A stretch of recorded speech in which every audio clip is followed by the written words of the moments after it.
A través de un comunicado, la Comisión Interamericana de Derechos Humanos instó a la Corte Suprema de Justicia de Colombia a nombrar rápidamente un fiscal general, argumentando que la demora podría debilitar el sistema de justicia.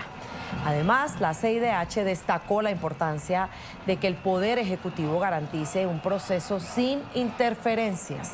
El comunicado también abordó los incidentes recientes en la sede de la Corte, o más bien, sí, en el Palacio de Justicia, donde simpatizantes del presidente Gustavo Petro bloquearon por unas 3 horas el acceso. La CIDH reconoció versiones contradictorias sobre estos eventos, desde describirlos como manifestaciones mayormente pacíficas hasta percibirlos como amenazas a la independencia judicial. Este llamado se suma a la insistencia previa del secretario general de la OEA, Luis Almagro, además con una información bastante errada sobre la urgencia de elegir un nuevo fiscal, y también se suma a un llamado de las Naciones Unidas pidiendo lo mismo que pidió la CIDH, de agilizar el proceso de elección del fiscal general. El fiscal general salió el lunes de su cargo y en este momento está una fiscal encargada, que es Marta Mancera, quien era la segunda de Francisco Barbosa en esta entidad.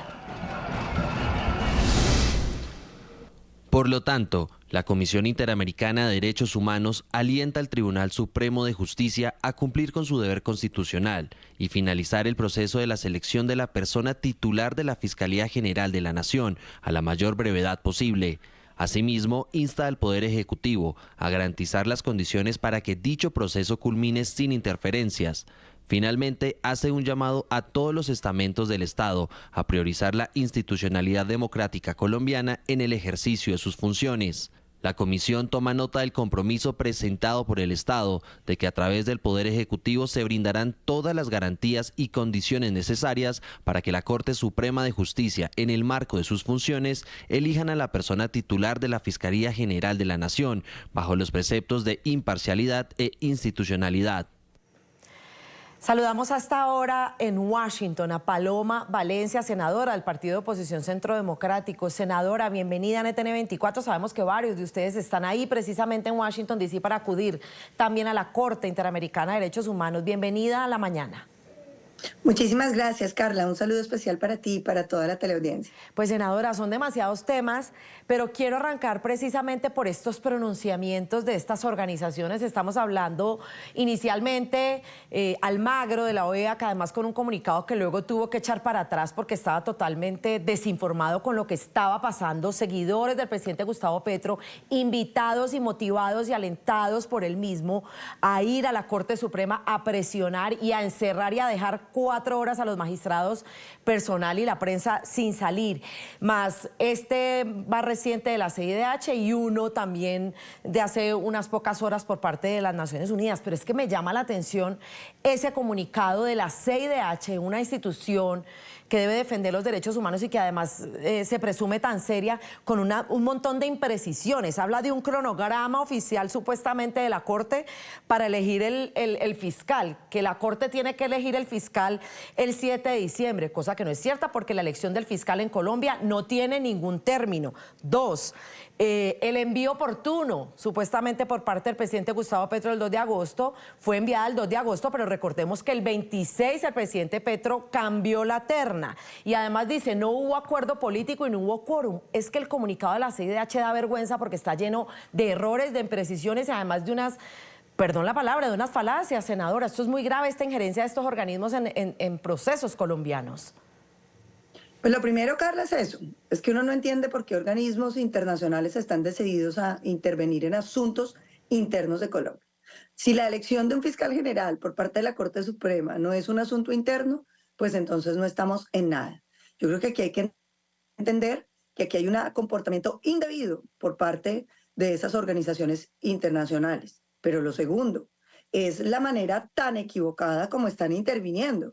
Mientras no hacen nada en lo que está pasando real en el mundo, como la guerra en Ucrania, el atentado terrorista de Hamas contra Israel, ahora sí están muy preocupados por la elección de fiscal. Parece que están dejando de lado 3 elementos que me parecen fundamentales. El primero, y ya lo mencionamos, la no injerencia en asuntos internos.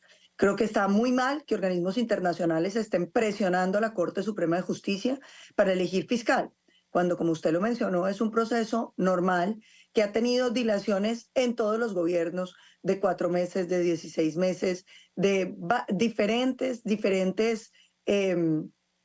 situaciones que son francamente propias del ejercicio del fiscal. Pero también quiero recordar que cuando se presentó la norma para modificar la elección de fiscal, la izquierda no la quiso votar. Les parece muy bien que hubiera dilaciones en la elección de fiscales de los otros gobiernos, pero muy grave cuando se trata de su gobierno. Lo segundo, hay que observar de qué se trata el afán que tiene el gobierno de Gustavo Petro de tener un fiscal ternado elegido por él. Y es que el presidente tiene a su hijo bajo una causa criminal, tiene a su hermano en otra causa criminal y tiene también a su campaña. Entonces el presidente le dice a los colombianos que se trata de un acto de politización de la justicia, de mafias que se han tomado la justicia. Y yo quiero recordarle a todos los que están viendo este programa de dónde salen esas investigaciones. Porque la primera surgió cuando la esposa del hijo del presidente, Day Vázquez, sale dando declaraciones y diciendo que ellos estaban recibiéndole plata a políticos corruptos, a personas extraditadas, con miras a la campaña del presidente y que el hijo se estaba robando la plata de la campaña. Entonces esa es la primera vez que recordamos que fue lo que pasó.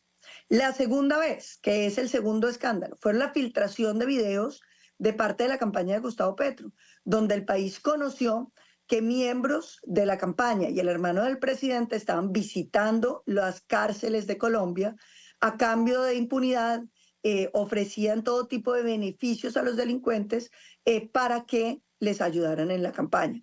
Eso lo conoce el país como el Pacto de la Picota. Tampoco tiene origen en el fiscal Barbosa, tampoco tiene origen en la procuradora, tiene origen en la información de medios de comunicación que la dieron a conocer. Y el tercer elemento, que es la campaña, tiene origen en la investigación de la silla vacía, que fue el momento donde el país conoció que el ejército de testigos electorales que había tenido la campaña Petro presidente había sido pagado con dineros en efectivo que no habían sido reportados en las cuentas de campaña, lo cual en Colombia es un delito. Y de ahí empiezan a aparecer no solamente esos dineros que no se sabe de dónde venían, sino las donaciones que habría hecho FECODE y otras organizaciones de manera ilegal a la campaña Petro. Sí, senadora. Recordemos que en este caso ya hay normas que dicen que todo eso es delito. Entonces yo creo que aquí no podemos perder la perspectiva en torno a que el gobierno que tiene desde su hijo, su hermano y su campaña investigados tiene un interés que no permite que sea legítima ni que sean aceptables las presiones que está haciendo sobre la Corte Suprema de Justicia. Sí, senadora, unos hechos muy graves que deben ser investigados. Senadora, el otro punto que también golpeó mucho y fue muy delicado, y ni siquiera no solamente dicho por ustedes como oposición o por la opinión pública que es opositora al presidente, sino por los mismos presidentes de las altas cortes, y fue eso que sucedió en la sede del Palacio de Justicia, cuando los magistrados estuvieron durante 4 horas y el presidente Gustavo Petro minimiza el hecho, dice que somos los medios los que estábamos inventando lo que estaba pasando, y nuevamente sale incluso el presidente de la Corte Suprema a decir: no, el presidente miente, esto es de una gran gravedad lo que pasó, y encima que el presidente Petro le baje la caña y minimice la gravedad del hecho. Mire, yo creo que es sumamente grave lo que pasó. No es un hecho menor, porque es que Colombia vivió con la toma del Palacio de Justicia el capítulo más oscuro de su historia. Y fue precisamente el grupo M-19 al que perteneció el presidente Petro, el que se tomó el Palacio de Justicia y asesinó 11 magistrados de nuestro país. Y hay que recordar, porque es que uno no puede vivir sin su memoria. Cuando yo vi la manifestación frente a la Corte Suprema de Justicia, con las banderas del M-19, que es un grupo terrorista y que recuerda el asesinato de los magistrados, pues no pude sino sentir escalofrío. Porque es que no son unas banderas en cualquier parte, son las banderas de los asesinos de los magistrados de Colombia en la puerta de la Corte Suprema de Justicia, en el mismo sitio donde tuvieron lugar esos hechos que el país no puede olvidar. Y luego viene el bloqueo. Yo pregunto, ¿usted se imagina, usted viendo las banderas del M-19, que por supuesto lo hacen recordar el asesinato de los magistrados, después que le digan que usted hasta que no elija fiscal no puede salir?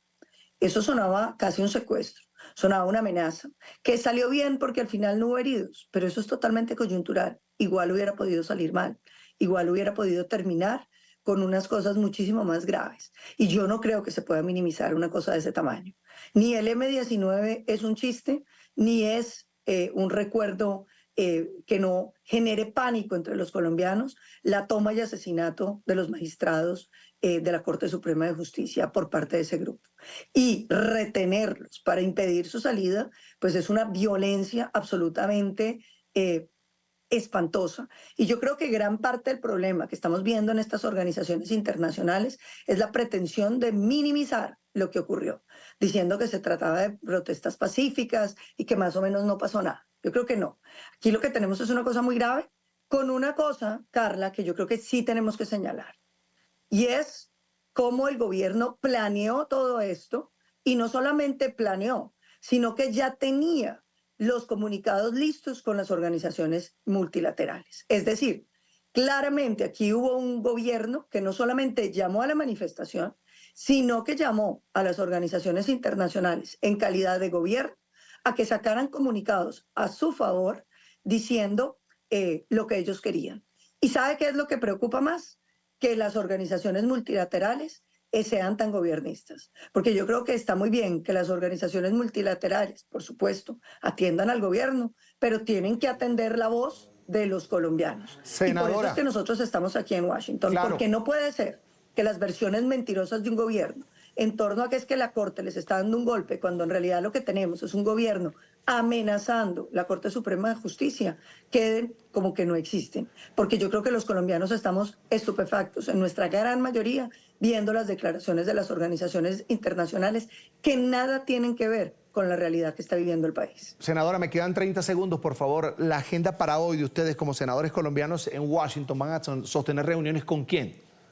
Hoy vamos a vernos con el secretario Almagro, que es tal vez el propósito fundamental. La CIDH está en nuestra agenda y volveremos, pero la CIDH tiene momentos de reunión. Ahora los comisionados no están. Hay 1 o 2 en Washington, pero nosotros queremos reunirnos con el pleno de los comisionados para enderezar esta versión. Y por supuesto, después del comunicado que ha sacado la ONU, pues buscaremos también llegar a algunos sectores. Hablaremos con congresistas, demócratas y republicanos, porque para nosotros es fundamental mantener las relaciones bipartidistas que ha tenido Colombia, pero sobre todo que la ciudadanía, la política y las instituciones entiendan que esta versión del gobierno es una versión que no comparten la mayoría de los colombianos, que no comparten las instituciones afectadas, como la Corte Suprema de Justicia, que merece todo el respeto para elegir el fiscal, como lo tiene que elegir, pero lo puede elegir en los tiempos en que lo ha elegido para todos los gobiernos. Un gobierno investigado no puede pretender tener un trato privilegiado. Claro.